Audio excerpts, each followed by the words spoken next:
వార్త చదవగానే అంటే రోజువారీ పొలిటికల్ విశ్లేషణలు కానీ, విశ్లేషణ అంటే మన అభిప్రాయాలు కానీ, సినిమా వార్తలు కానీ ఇవన్నీ పక్కన పెట్టి వెంటనే మాట్లాడాలనిపిస్తుంది. ఏంటంటే United states of America Holocaust museum అనే ఒక సంస్థ ఒక నివేదిక అంటే రిపోర్ట్ బహిర్గతపరిచింది. అది ఏంటి అంటే రాబోయే 2 ఏళ్లలో భారతదేశంలో సామూహిక హింసాకాండ పెరగవచ్చు అని.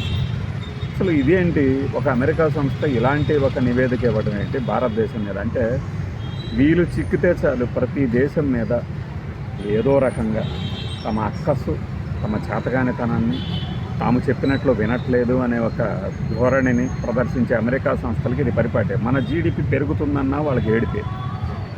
సరే, అందులో ఒక మార్గం ఉంటుంది లెక్క పెట్టడానికి జీడిపిని. అది కాదు అని వేరే మార్గం అనుసరించినప్పుడు, అలా కాదు మాకు తప్పుడు మార్గం అనుసరించి గ్రోత్ని చూపిస్తున్నారు, మాకు అనుమానాలు ఉన్నాయి అంటారు. సరే, అనుమానాలు ఉన్నా, ఎలా ఉన్నా లేకపోయినా ఎగుమతుల సంఖ్య కానీ, ఆ కొనుగోలు శక్తి కానీ దాన్ని చూసినప్పుడు దాంట్లో డౌట్ ఉండకూడదు కదా, అది వదిలేద్దాం. ఈ నివేదిక విషయానికి వస్తే మొత్తం 168 దేశాలను ఇంకా ఈ సర్వే చేశామని వీళ్ళు చెప్తుంటే కొన్ని దశాబ్దాల తరబడి చేశారట. కొన్ని దశాబ్దాలుగా జరిగిన సంఘటనల్ని దృష్టిలో పెట్టుకొని సామూహిక హింసాకాండకి ముందు ఏం జరిగిందో, ఆ దేశాల్లో ఎలాంటి పరిస్థితులు నెలకొన్నాయో అని అంతా వీళ్ళు విశ్లేషించి ఈ డేటా తీసుకొచ్చి మన మొహాన కొట్టేశారు. 168 దేశాల్లో భారత్ 4వ స్థానంలో ఉంది. మయన్మారు, సూడాను, ఏవో సిరియా ఇలాంటివి మొదటి 1, 2, 3 ప్లేసుల్లో ఉంటాయి. 4th ప్లేస్లో ఇండియా ఉంటుంది. ఇది ఎంత దారుణమైన పరిస్థితి. పోనీ పూర్తిగా కొట్టేద్దామా అంటే మన కళ్ళ ముందు మణిపూర్ లాంటి ఇన్సిడెంట్స్ కనిపిస్తాయి. అంటే ఒక మూక ఇంకొక మూక మీద దాడి చేసి చంపటం అనేది రాబోయే 2 ఏళ్లలో భారత్లో ఉన్నది అవకాశం అని హెచ్చరించడం ఏంటి?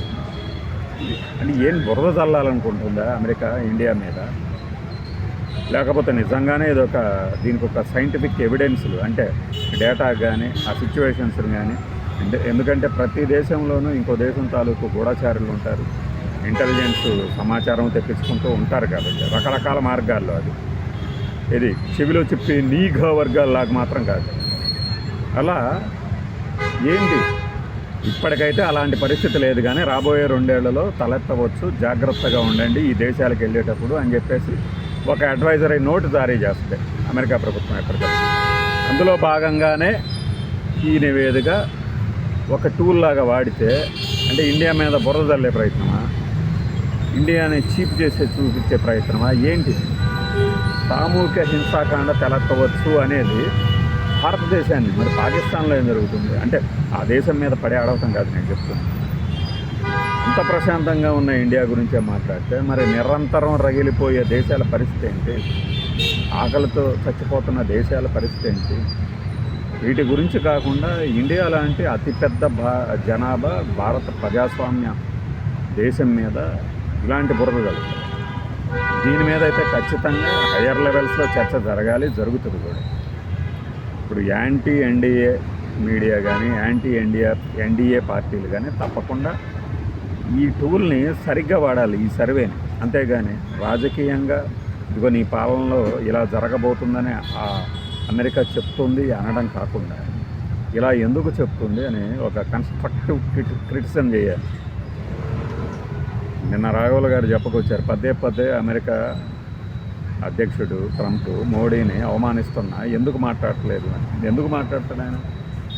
పోయి ఎందుకు గెలుపుకోవాలనుకుంటున్నారంటే, మనం దేశంలో ఎన్నైనా మాట్లాడుకుంటాం, ఏమైనా విమర్శలు చేసుకుంటాం, కానీ అవతలోడు వచ్చి మీ దేశంలో అలా ఉంది ఇలా ఉంది అని చెప్తే ఎలా?